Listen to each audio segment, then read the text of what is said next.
আসসালামু আলাইকুম, কেমন আছেন? আশা করি সবাই ভালোই আছেন। রমজান মাস চলে এসেছে এবং অনেকেই ভাবছেন যে তারা ফিটনেসের অগ্রগতি কি চালিয়ে যেতে পারবেন। হ্যাঁ, আসলে আপনি রোজার মাসে আরো বেশি অগ্রগতিও করতে পারবেন।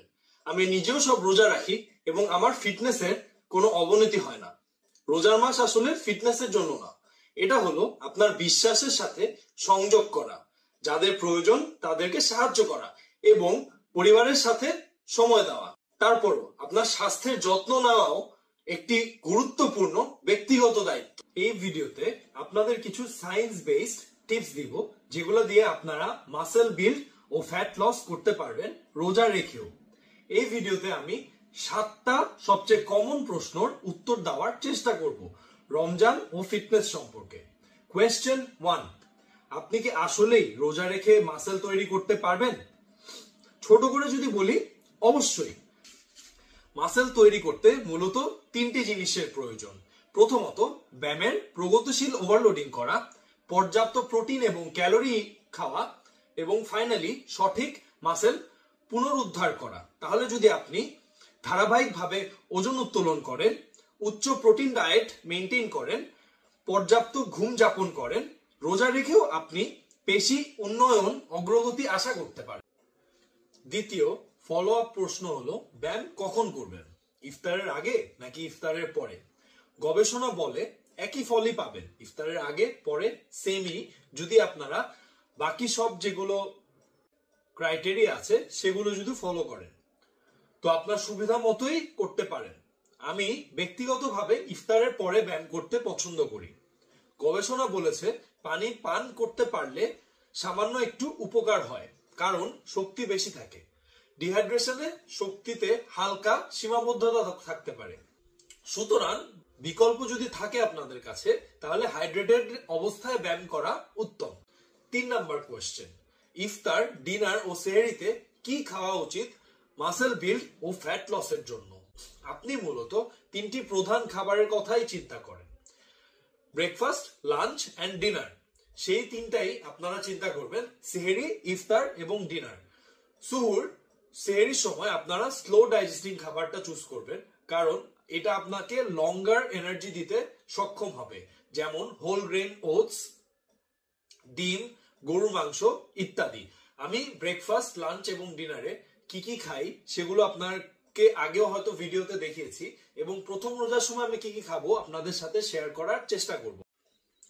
অবশ্যই আপনার পরিবার কিছু ট্র্যাডিশনাল খাবার তৈরি করবে যেগুলো আপনি না করতে পারবেন না, তবে চেষ্টা করবেন যেন দোকান থেকে ভাজা পোড়া না কেনা হয় এবং তার বদলে বিভিন্ন ধরনের ফল কেনা হয়।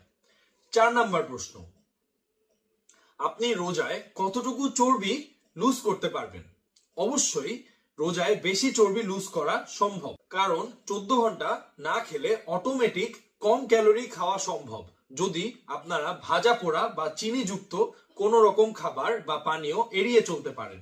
প্রতি সপ্তাহে প্রায় 1% চর্বি কমাতে পারবেন যদি হোল অর্গানিক খাবার খেয়ে থাকেন, যেমন লিন মিট, ভেজিটেবল স্যুপ অথবা যে কোনো ন্যাচারাল হাই প্রোটিন খাবার।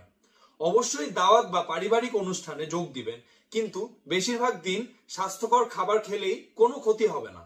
সপ্তাহে 5 দিন ঠিক থাকলেই যথেষ্ট। এবার 5ম প্রশ্নের পালা, আপনার কি রোজায় কার্ডিও করা উচিত? আপনার উচিত আপনার এনার্জি ওজন উত্তোলনে দেওয়া, কার্ডিওর চেয়ে বেশি, কারণ এমনিতেই আপনার এনার্জি সংক্ষিপ্ত থাকছে রোজা রাখার পর।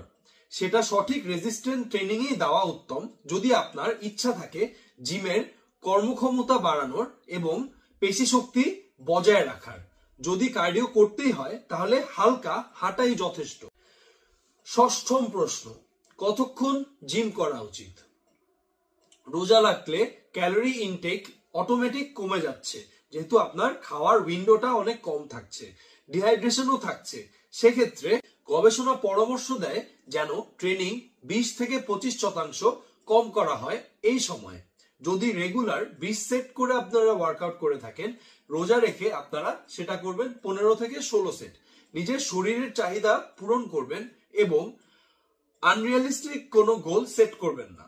হেভিওয়েট তুলতে পারেন, কিন্তু ধরেন যেখানে আপনারা 4 সেট করতেন সেই জায়গায় আপনারা 3 সেট করবেন। আজকের সর্বশেষ প্রশ্ন, কিভাবে পর্যাপ্ত পরিমাণ পানি খাবেন এবং হাইড্রেটেড থাকবেন? আমার ক্ষেত্রে 2টা গাইডলাইন আছে। প্রথমত, ইফতার থেকে সেহরির মধ্যে সর্বনিম্ন 3 লিটার পানি খাওয়ার চেষ্টা করবেন। 2.5 লিটারের নিচে কোনোভাবেই যাওয়া যাবে না। যে যেরকম ঘামেন ওই অনুযায়ীও একটা ব্যাপার থাকে, শরীরের সাইজ, হাইট, ওয়েটেরও একটা ব্যাপার থাকে। দ্বিতীয় গাইডলাইন হচ্ছে পানি যৌক্তিক ফল খাবেন, যেমন তরমুজ, ডাবের পানি, আপেল, কমলা এক্সেট্রা, যেগুলো আপনাকে হাইড্রেট করতে হেল্প করবে। যেহেতু পুরো ভিডিও ধৈর্য ধরে আপনারা দেখলেন, সেক্ষেত্রে আমি একটা বোনাস টপিক নিয়ে কথা বলবো, সেটা হচ্ছে সাপ্লিমেন্ট। রোজার মধ্যে আপনার সাপ্লিমেন্ট নেওয়ার কোনো প্রয়োজনই নেই। আপনারা যদি রেগুলার সারা বছর কোনো সাপ্লিমেন্ট না খেয়ে থাকেন, তাহলে আপনার রোজার সময় কোনো সাপ্লিমেন্ট দরকার নাই। কিন্তু যদি আপনি সাপ্লিমেন্ট খেতে চান, সেক্ষেত্রে টপ 3 সাপ্লিমেন্টের 1 নাম্বার হলো ক্রিয়েটিন।